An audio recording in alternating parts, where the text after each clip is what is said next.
Bom, queria só inicialmente responder, na verdade, a última pergunta, que eu acho que ela é fundamental, sobre a questão da linguagem política, né?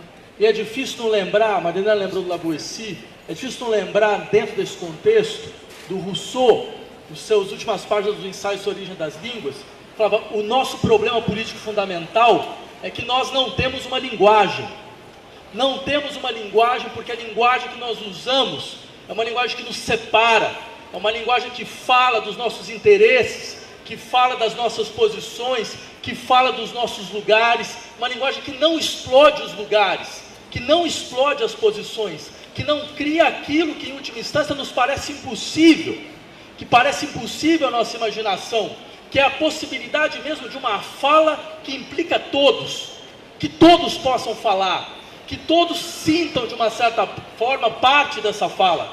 Essa fala que não é uma fala então dessa separação, mas de uma junção que mistura as pessoas. A partir do momento em que nós começamos a perceber, certo, nas lutas dos operários, certo, as falas de todas as travestis que foram mortas e espancadas, no momento que nós começarmos a ouvir, né, na indignação dos professores universitários brancos, todos os gritos dos escravos negros que foram espancados e violentados durante toda a nossa história, aí sim nós vamos começar a fazer política. Só que faz parte, em última instância, de uma lógica que nos impõe de uma maneira muito forte, e que todos acreditem que isso é impossível, que não é mais possível fazer isso. E é assim que eles venceram, impondo para nós, inclusive, a gramática da nossa revolta, impondo para nós, inclusive, a forma da nossa revolta. E é isso que me parece que nós devemos começar a expulsar do nosso horizonte. E nós temos essas tarefas muito concretas. Por exemplo, o amigo levantou aqui a necessidade do que significa, então, já que nós estamos numa universidade, o que significa voltar à periferia. E esse é um dado muito importante de uma autocrítica nossa, de academia de universidade. Nós não vimos isso como nossa tarefa. Durante décadas, nós deixamos que esta tarefa fosse organizada pelas igrejas evangélicas, fosse organizada por outros setores da sociedade, que faziam de maneira muito clara aquilo que nós acreditávamos que não existia mais, que era uma simples batalha ideológica, que agora nós vemos, de fato, quão clara ela é, quão evidente se trata, na verdade, nesta batalha da qual nós estamos, não apenas de uma batalha sobre formas de gestão, sobre formas de administração pública. Isto é uma batalha sobre formas diferentes de vida. Para muitos, as formas de vida que vocês representam são uma injúria, são inaceitáveis. E nesse sentido, me parece que o elemento fundamental é compreender qual é a extensão desta batalha. Essa batalha não é apenas uma batalha sobre a maneira com que vão ser administradas as riquezas desse país. É uma batalha sobre que vida é possível ser feita nesse país. Que vida nós podemos ter nesse país. A partir do momento que você amedronta pessoas porque elas têm certas escolhas sexuais, que você amedronta pessoas porque elas têm certas representações do que elas entendem como uma vida livre, onde elas não poderão mais, em última instância, expor e elaborar e criar sua singularidade. Aí nós entendemos de fato o que significa uma luta política.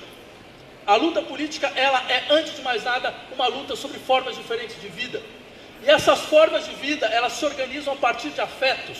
E não é à toa, quer dizer, a questão que a amiga levantou sobre o que fazer com este medo que todos nós temos a respeito do que pode acontecer com o nosso país. Mas eu diria, vejam que coisa estranha, vejam que situação estranha nós nos colocamos, até agora, contra o medo que eles têm a nos oferecer, nós conseguimos, em última instância, apenas apresentar o medo que nós temos deles. Então é claro que esse tipo de lógica, ela precisa mudar, porque não é possível que o medo seja o afeto político central nesse país. É claro que não se trata de ignorar todos os riscos que todos nós vamos correr daqui para frente, e para isso nós vamos saber criar nossas redes de solidariedade, nossas redes fundamentais de comunicação, para que todos se sintam de fato parte de um corpo maior, que preocupa-se com cada um, e todos preocupam-se com todos, certo? Agora, é evidente que enquanto nós não mostrarmos à sociedade que para além do medo, há outro afeto, para além do medo, há a coragem que significa, entre outras coisas, em uma situação de crise como esta que nós vivemos, não aceitar mais este movimento de pegar a soberania popular e entregar de mão beijada a alguém, a um que se coloca como soberano fora da lei. Fora da lei porque é alguém que pode falar o que quiser e nada vai acontecer. Pode produzir o que quiser com a sua fala e não será nunca responsabilizado pelos seus efeitos.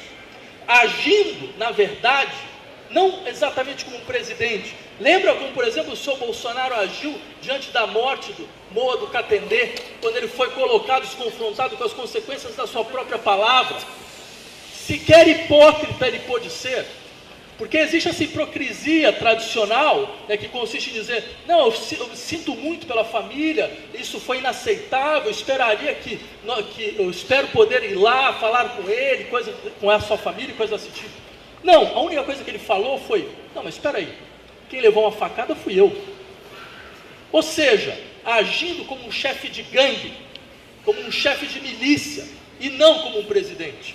Certo? Então é óbvio que nós sabemos que deste medo não se trata de esquecer, porque nós sabemos quem está do nosso lado, quem está à nossa frente. Mas, no entanto, há outros afetos que nós podemos fazer circular. E para isso será necessário uma confiança enorme naquilo que a nossa imaginação pode criar. Nossa imaginação foi bloqueada, nossa linguagem foi bloqueada, nossa capacidade de ir e escutar, de saber se moldar a linguagem do outro, saber ouvir antes de falar, e a partir disso saber mobilizar os argumentos, ela foi paralisada através de uma briga, de uma espécie de briga que era uma briga que nunca daria nenhum resultado. Só que eu insistiria, em última instância, que talvez nunca na história desse país foi tão explícito e claro qual será a nossa arma. Qual é a única arma que nós temos? E aquela que de fato faz diferença, que destrói exércitos, que derruba impérios. Lembrem do que o Lukács disse quando ele foi preso pelos soviéticos na invasão da Hungria. E viraram para ele e perguntaram, camarada Lukács, você está armado?